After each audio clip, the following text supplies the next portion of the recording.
Living well is not only a skill, but an art. If you want to have an awakened life, you have to consistently nourish 9 types of activity that connect to your well-being, beginning with your behavior. Your mind hears everything you say. Negative thoughts and conversations quickly diminish vitality.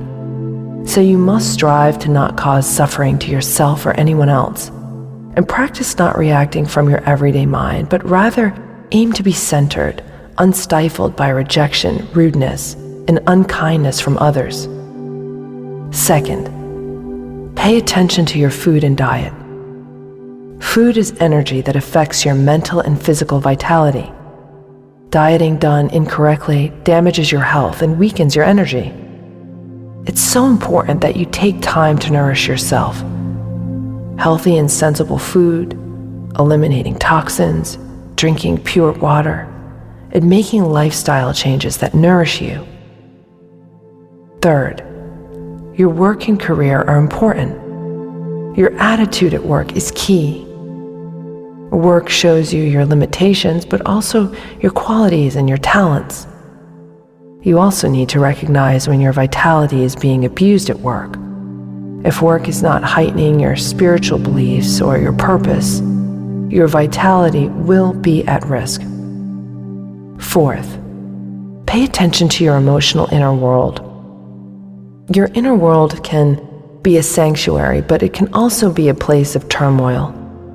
It's home to your secrets, dreams, hopes, longings. Ultimately, your vitality takes on emotional forces dwelling deep within you. So you must be aware of your needs and who you really are. Always remember that underneath polluted thinking is a heart that's ready to be humble and beats with endless love. Next are your spiritual needs and beliefs. A spiritual need, when satisfied, enables you to live, be alive, and understand your truth. As humans, we have needs for belonging, safety, harmony, wisdom, and unconditional love.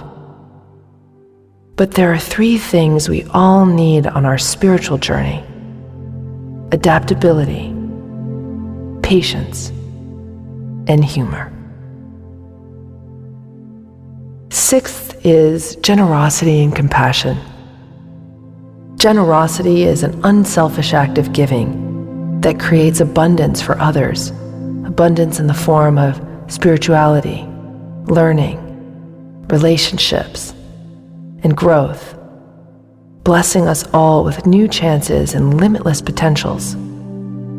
Compassion is life-making in that it's an authentic pro-social desire to help others with kindness, care, and commitment that counteracts our destructive potentials and aids us in becoming more evolved and integrated.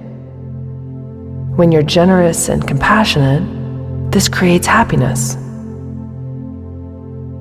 Next is happiness. Happiness is not the absence of suffering or a lack of problems, but rather happiness is cultivated from within. You must remember that happiness is everywhere in all things. It is, in fact, one of the greatest forms of beauty we can experience.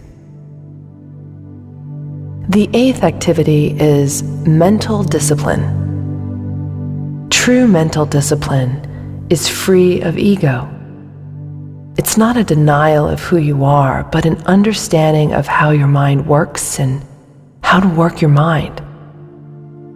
You need mental discipline to understand why you're happy and how to create more happiness for yourself and your life.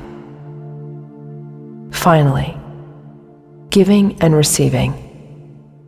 How much you give, receive, and share determines your ability to further understand yourself. Giving without expectation of receiving heals the mind of agitation. To be able to receive is an act of humility. The daily practice of skillful living and skillful thinking are key to a vital and awakened life.